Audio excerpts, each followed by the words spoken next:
헬로, 저는 패밀리라이프에서 사역하고 있는 오늘의 말씀지기 백승혁 간사입니다. 오늘부터 새롭게 데살로니가 전서의 말씀으로 묵상을 하게 됩니다.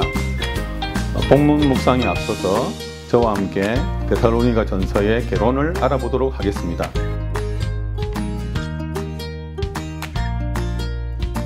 먼저 기록된 시기와 배경입니다. 데살로니가 전서는 바울의 2차 전도 여행 기간 중에 기록되었고 바울 서신서 중에서 가장 먼저 기록된 것으로 보입니다. 바울은 빌립보를 떠나 데살로니가에 도착해서 해당에서 복음을 전했습니다. 경건한 헬라인들의 큰 무리와 여러 기부인들이 믿고 바울과 신라를 따랐습니다. 그러나 유대인들이 시장 불량배들까지 데리고 와서 아주 가격하게 바울을 박해했습니다. 이 때문에 바울은 긴 시간 머물지 못하고 베레아로 가야만 했습니다. 바울은 새 안식일 동안 이곳에서 복음을 전한 것으로 보이지만 그가 밤낮 일했고 빌립보 성도들로부터 2번이나 쓸 것을 받았던 것으로 보아서 몇 개월 동안은 머물렀던 것으로 보입니다. 이렇게 빌립보에 이어 데살로니가에서 두 번째로 교회가 개척되었습니다.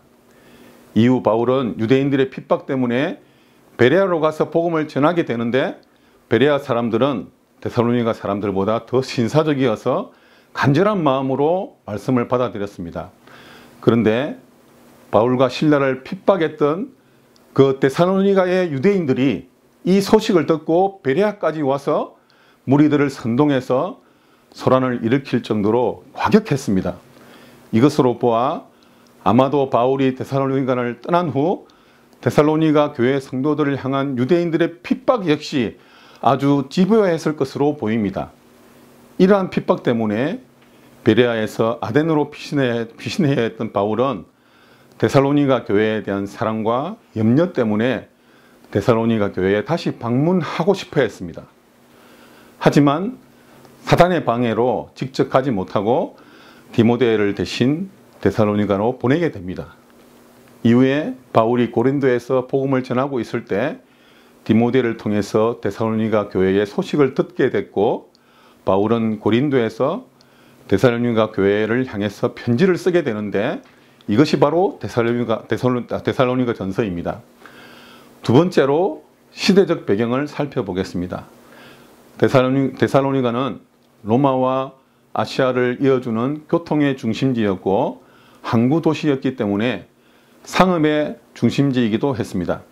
헬라 제국의 제왕 알렉산더의 이복 누이였던 테살로니케의 이름을 따서 만든 도시였는데 당시에 인구가 20만 명 정도 되는 마게도니아에서 가장 큰 도시였습니다. 그래서 로마 시대에는 로마의 속주였던 이 마게도니아의 수도가 될 정도로 번창한 도시였습니다. 이 때문에 도시를 중심으로 복음을 전했던 사도 바울의 선교 전략에 있어서 아주 중요한 도시였습니다.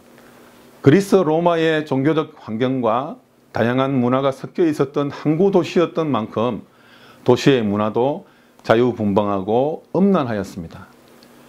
빌립보에는 유대인의 회당이 없었지만 이 데살로니가는 큰 도시였던 만큼 유대인들도 많았고 회당이 있어서 회당에서 복음을 전할 수 있었습니다. 하지만 그만큼 유대인들의 박해가 심해서 데살로니가에 오래 머물 수 없었습니다. 바울은 베레아에서도 유대인의 회당에서 복음을 전했는데 베레아 사람들은 데살로니가 사람들보다 더 신사적이었다는 말을 하는 것을 보면 데살로니가 유대인들이 얼마나 거칠었는지 알 수 있습니다. 마지막으로 데살로니가 전서의 기록 목적을 살펴보겠습니다. 데살로니가 전서는 수신자들이 복음을 들은 지 불과 몇 달 후에 쓰여졌기 때문에 새로운 개종자들을 위해서 신앙 양육을 위한 편지로 볼 수 있습니다. 데살로니가 교회는 갈라디아 교회와는 달리 다른 복음을 전하는 자들의 방문 없이 착실하게 믿음과 사랑을 쌓아가며 성장하고 있었습니다. 그렇지만 바울은 이 교회가 외부의 여러 공격을 이어낼 수 있을지 걱정이 되었습니다. 무슨 약점이 있었으라기보다 생긴 지 얼마 안 된 교회였기 때문입니다.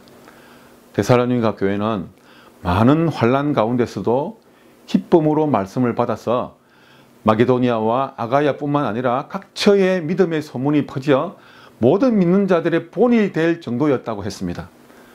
하지만 바울은 유대인들에게 고난받고 있을 그들에게 충분하게 말씀을 가르쳐주고 그곳을 떠나오지 못한 것이 마음에 걸렸습니다.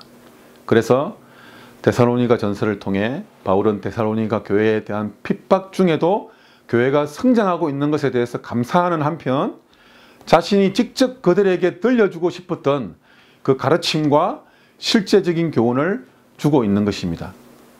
그 교훈의 내용을 살펴보면 바울은 우선 데살로니가 교회 성도들을 향하여 거룩한 삶을 살아갈 것에 대해서 특히 성적인 부도덕을 피할 것과 서로 사랑하는 면에서 계속 성장할 것을 권면하고 있습니다.